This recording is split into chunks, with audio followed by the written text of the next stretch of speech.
ഞാൻ ചെറിയ ചെറിയ കുട്ടി ചോദ്യങ്ങൾ ചോദിക്കും. ചോദിക്കാൻ അമ്മൂമ്മയുടെ ചോദ്യം. കൂട്ടത്തിൽ ഏറ്റവും റിച്ച് ആയിട്ടുള്ള ആൾ ഞാനാണ് ഏറ്റവും കൂടുതൽ റിച്ച് കൂട്ടത്തിൽ എന്ന് പറയാൻ കാരണം എന്താ? കാഴ്ചയിൽ സുന്ദരനും ജാതിയിൽ ഉയർന്നവനും വിദ്യാഭ്യാസം സമ്പന്നായതുകൊണ്ടാവാം. എന്താ ഏറ്റവും കൂടുതൽ സിനിമ ഞാൻ പറഞ്ഞല്ലോ, മാസത്തിൽ 5 മാസത്തില് 8 അതിന്റെ മുകളിൽ പോകും സ്പെക്കുലേഷൻ. ചാഞ്ചാട്ടം ചിത്രകഥ വരുമ്പോലെ എല്ലാ വെള്ളിയാഴ്ചയും വരുന്നത്. എനിക്കറിയാൻ മേലാത്തോണ്ട് ചോദിക്കുക കുഞ്ഞെ, നിനക്ക് എങ്ങനെ സാധിക്കുന്നത്? എനിക്ക് ഒരൊത്തും പിടിയും കിട്ടുന്നില്ല നിന്റെ കാര്യത്തില്.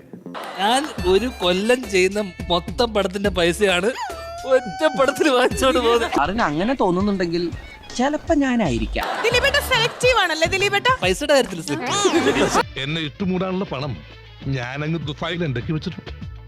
എല്ലാം വിധിയുടെ വിളയാട്ടം. Sir, basically I am a rich man. Show some respect. അപ്പൊ ക്ലൈമാക്സ് ആൻസർ ഏറ്റവും കൂടുതൽ റിച്ച് ആയിട്ടുള്ള ആളെന്ന് നിങ്ങൾക്ക് തോന്നുന്നത് ഉത്തരം ഉറപ്പിക്കൂ. ദിലീപേട്ടൻ. ബൈ ദ ബൈ, നിങ്ങൾക്ക് ആവശ്യമുള്ളത് പണമാണ്. അതെ, എനിക്ക് ആവശ്യത്തിലധികമുള്ളതും പണമാണ്. സിനിമ പാഷൻ കൊണ്ട് മാത്രം അഭിനയിക്കുന്ന, പേയ്മെന്റ് കണക്ക് പറയാതെ മേടിക്കുന്ന ആർട്ടിസ്റ്റ് ഈ കൂട്ടത്തിൽ ആരാ? നീയാണോ? അതെ, ഞാനാണ്.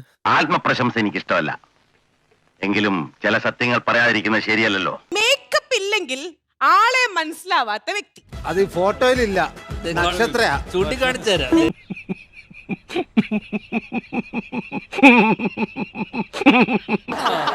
ശരി, ചേച്ചി ശരിക്കും കൂവലിട്ടിട്ടുണ്ട്. ഇഷ്ടം പോലെ എവിടെയൊക്കെ സ്റ്റേജിൽ കയറിയിട്ടുണ്ടോ അവിടെ.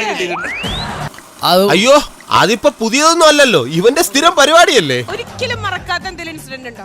അത് അയ്യോ, ഓർമ്മിപ്പിക്കല്ലേ പൊന്നെ.